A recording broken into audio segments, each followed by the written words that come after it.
If you have been struggling with insomnia, chances are you have felt the strange effects of never feeling tired. No matter how little you have slept, you still never feel sleepy. You perhaps are feeling sleepy in other locations. You get into bed and you feel wide awake. And you may be even asking yourself whether or not you have lost the ability to feel sleepy altogether. I'm going to break this all down in today's video, but before we get started, if you do not know me and you are new here, my name is Fiona. I am a former chronic insomniac. I am now fully recovered, and insomnia was definitely the hardest and simultaneously most rewarding experience that I have ever had to go through. I am now dedicated to helping other people recover, and most importantly, I create these videos and long form content to truly put information out there that I felt that when I was recovering, I kind of felt it was hard to access and hard to find. So if you ever have any insomnia related questions, I really do appreciate receiving those, and you can go ahead and also drop them below in the comment section on any of my videos. So why does this happen, and why do we never feel tired? Before we get into not feeling tired specifically, I do want to recap why insomnia happens to begin with. If you haven't watched some of my other videos, I am a huge promoter of education. I truly believe that the more you understand the cycle of insomnia, the more you can understand these thoughts and emotions that are coming up for you and why you are feeling a certain way. All of this actually has a explanation. I know that your insomnia may feel very unique, and in many ways it is. Of course, you are your own unique person with your own unique experience. However, insomnia is perpetrated in very similar ways. To recap what insomnia is our misidentified threat of wakefulness, meaning that our brain and our body, which are always focused on survival, so our primary focus as species, as animal beings, is to always keep ourselves safe.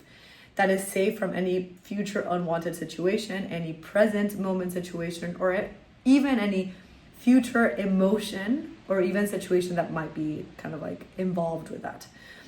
When we have misidentified a threat, our mind and our body actually doesn't really know the difference between something that is misidentified versus something that is real. And the reason why this is misidentified is because wakefulness isn't actually a real threat. And the reason why we know that is because you can experience wakefulness and not sleeping, and that not being directly harmful for your survival. What is keeping you in the loop of insomnia is actually how you relate to that experience and how you are reacting to the experience of not sleeping. And you may actually still think, well, it feels very real in the present moment. And of course it does, because our brains and our body don't know that this isn't actually a real threat. But the reason you can actually identify that this isn't actually real is because you can experience wakefulness without that being something that is going to really harm you. As opposed to perhaps being chased by a lion, you can't just stand and allow the lion to chase you without that really impacting your chances of surviving. And that is actually why we can almost identify that this isn't actually a real threat. This is simply a perceived one. What happens when we feel a perceived threat? Well, feeling threatened by something activates our state of hyperarousal. This is a state where you feel hypervigilant, hyper alert, perhaps anxious. Cortisol and adrenaline are also released into the body. These are our stress hormones. And more often than not, we do not feel tired because this is not our rest and digest state. This is the complete opposite. This is our fight or flight response, our fight, flight, or even freeze response, central nervous system response, which is why feeling sleepy feels very elusive. And if you're still wondering why you do not feel sleepy in this kind of state, just think of any certain moment where you have felt anxious or scared for something. For example, I don't know, you have a specific fear. Maybe you're fearful of dogs and you're presented with a dog. Would you feel sleepy in that situation? And most likely not. And that is because we have a conditioned, almost like alertness to that kind of situation. Our body is trying to keep us awake in order to avoid that threat that we have identified. when it comes to sleep, it is exactly the same. Our state is one of hyperarousal. We are hypervigilant. This isn't always manifested as anxiety and fear. This can also be bewildered by the fact that you are not sleeping. You may feel, frustrated, angry, sad, fearful, all of the above. And all of these feelings are actually going to contribute to the narrative of perhaps not actually feeling sleepy. So the good news in all of this is that the more we work on healing our relationship with wakefulness and sleep altogether, the more likely that those feelings of sleepiness will actually come back. And also something else that I also want to share that hopefully also feels a little bit comforting is that even though you do not feel sleepy now, that does not mean that you have lost the ability to feel sleepy.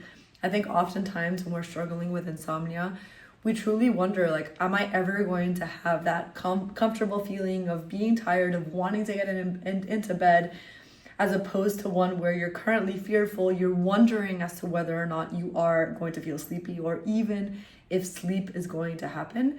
So know that even though right now may feel kind of overwhelming and kind of frustrating with this kind of situation, just know that it is not permanent. And the more you work on healing that relationship with wakefulness, with sleep, and what that means to you, the more, the further along you will come towards healing that relationship also with the feelings of being sleepy altogether. So how do we actually fix this? Or how do we actually approach this?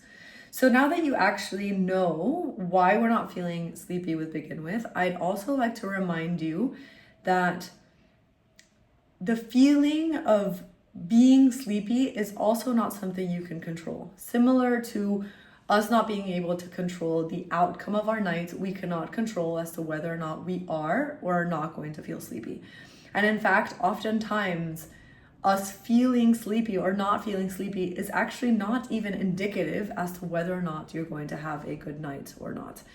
Perhaps you've even remembered many times where you felt very tired or very sleepy and still had a bad night. Or maybe even the opposite. Maybe there's times during your insomnia recovery where you have not felt sleepy but still miraculously slept, 8 or 9 hours. And these are perfect examples that actually prove that this feeling of being sleepy is actually, one, outside of our control, and two, actually not even indicative as to whether or not sleep is going to happen. So that being said, the more we recognize that this is almost unattached to sleep happening itself, and this is also unattached to our ability to control sleep, we can maybe slowly start to move our focus away from having to control these feelings and emotions. The more we release pressure on us feeling a specific way around all topics of sleep, including us feeling sleepy, the more we can also change the narrative. I personally find that my insomnia recovery and my experience with insomnia was always worse the more I tried to control it having to feel a certain way. I always thought that I'd have to feel tired after a night with no sleep, or that I'd have to feel great after a night with sleep. And I think that the more we actually move away from having these expectations as to how sleep has to happen and how we have to feel in different situations, the less pressure you're also adding on sleep having to look a specific way. And when sleep doesn't have to look a specific way, you actually allow your body and your mind to give you the sleep that it deserves. And that is because your mind and your body know how to sleep without you ever getting involved. We are moving towards a place where we can trust our body's natural ability to give us the sleep that we need without us getting involved. And the more we actually recognize that this is something that is out of our hands, that we do not need to put pressure on, actually, the more likely you will feel tired, and you'll actually notice that your body will allow you the sleep that you require when it truly needs it. Second, I would also encourage you to reframe the intentions to which you go to sleep. Oftentimes, if you have heard of CBTI, theoretical model implies that you should only go to bed when you are sleepy. But this, of course, can also backfire, because if you're just never feeling sleepy, then when would that actually come? And perhaps if you're putting emphasis and also stress on the fact that you need to feel sleepy to begin with, the less likely it's going to happen altogether. So if you do not feel sleepy, one, I would actually say remove the pressure of looking at the clock. I think we really need to remove the pressure around sleep altogether. That means no rigid bedtime routines or even bedtime hours. I'd say have a time every single night where you can cut off your ability to actually look at the clock. This can be helpful for numerous different reasons, which I also express in a separate video. But this perhaps can also allow you to let sleepiness come to you instead of you also looking for sleepiness. Second to that, if you just don't feel sleepy altogether, you can also lay down in bed at night without searching for that sensation and that feeling. Oftentimes we lay down when we are struggling with insomnia and we're forcing ourselves to feel a certain way or for sleep to happen. We can gain so much more power by simply laying down at night and focusing on rest instead. Rest is also super, super powerful. The more we simply allow ourselves to rest, and we can allow ourselves to be with our thoughts, feel the sensations of our sheets, allow ourselves to cuddle up onto our pillow, we are slowly really changing the dialogue as to what that wakefulness looks like and how sleep has to happen. And lastly, I would like to encourage you that this experience with insomnia is not linear. Recovery is not one where you simply, day by day, see and feel progress. There may be days in which you feel sleepy, there may be days in which you won't. And that is true for both during the insomnia recovery and also even post insomnia altogether.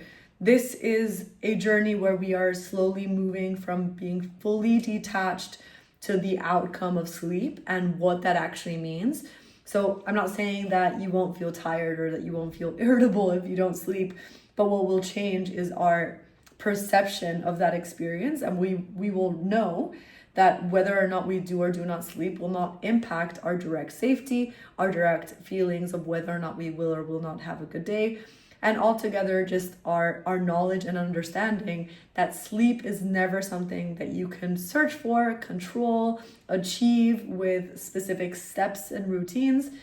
So I really do encourage you to remember that progress and recovery is not linear. The more we simply consistently show up and consistently befriend this wakefulness and befriend this experience, including all ranges of emotions, all thoughts that come up, the more we're also healing our relationship with sleep altogether and finding this trust in our body and our natural ability to sleep when sleep finds us. Anyway, that's all for today's video. If you have any questions regarding your own insomnia recovery, please go ahead and drop them below. I would also encourage you to sign up to my newsletter. That's also linked in the description. I share weekly tips, templates for journaling, podcasts, you name it. I share so many useful resources around insomnia recovery on a weekly basis.